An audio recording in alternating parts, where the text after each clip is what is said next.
அனைவருக்கும் வணக்கம். இந்த காணொளியில் பார்த்தீங்கன்னு சொன்னால் முழுக்க முழுக்க திருமாவளவனுடைய விடுதலை சிறுத்தைகள் கட்சியை பற்றி தான் பார்க்க போகின்றோம்.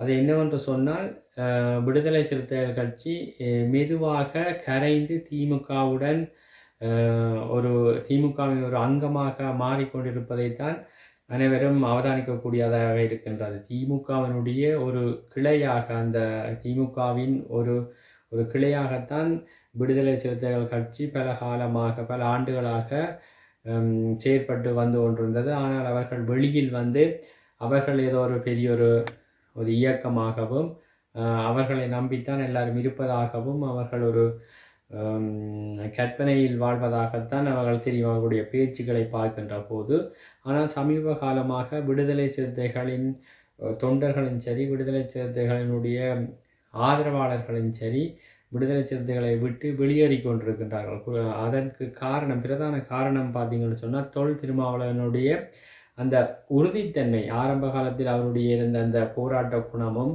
அந்த அஞ்சாமையும் இப்போ அவரிடம் துளி கூடி இல்லை. அவர் எப்படியாச்சும் ஒரு பதவியை வேண்டிக் கொண்டு ஒரு சொகுசான வாழ்க்கையை வாழ்ந்து விடலாம் என்ற ஒரு எண்ணம் தான் அவருடைய செயற்பாட்டில் தெளிவாக தெரிகின்றது.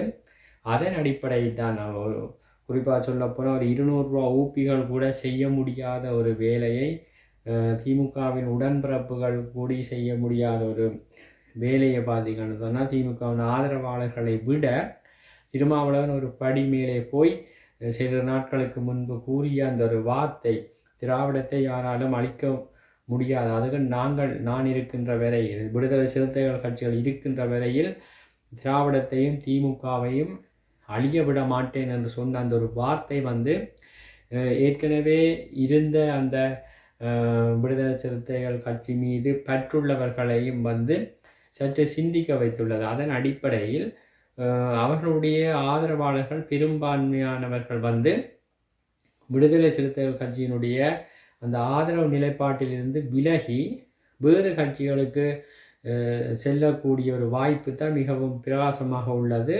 இதற்கு முழுக்க காரணம் தொல் திருமாவளவன் அவர்கள் தான். அவருடைய அந்த அண்மை காலமான அந்த நடவடிக்கையும் சரி, அவருடைய பேச்சும் சரி, அவர் தான் ஒரு கட்சியின் தலைவராக தனியாக ஒரு கட்சியை வைத்து நடத்துகிறோம் என்பதை தாண்டி திமுகவினுடைய ஒரு கட்சியை போலவே அவர் செயற்படுவது குறிப்பாக ஒரு தமிழர்களினுடைய ஒரு ஆதிக்குடிகளாக இருக்கின்ற அந்த பறையர்களுக்கு மிகப்பெரிய ஒரு அவமானமாக இருக்கின்றது. ஒரு மிகப்பெரிய ஒரு எண்ணிக்கையில் இருக்கின்ற ஒரு சமூகத்தை இவர் கேவலப்படுத்தி 2-3 சீட்டுக்கு அவர் ஒரு தன்னுடைய கட்சியையும் சரி, அந்த சமூகத்தையும் சரி கேவலப்படுத்தி கொண்டிருக்கிறார்.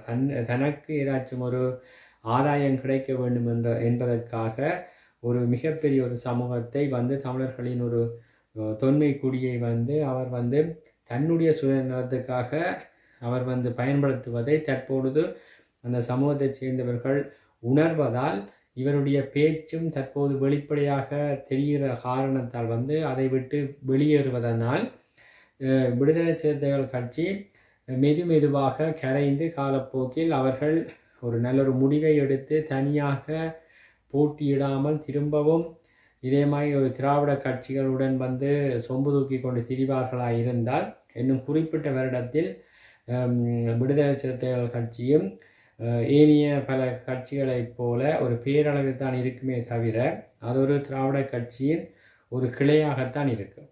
நன்றி.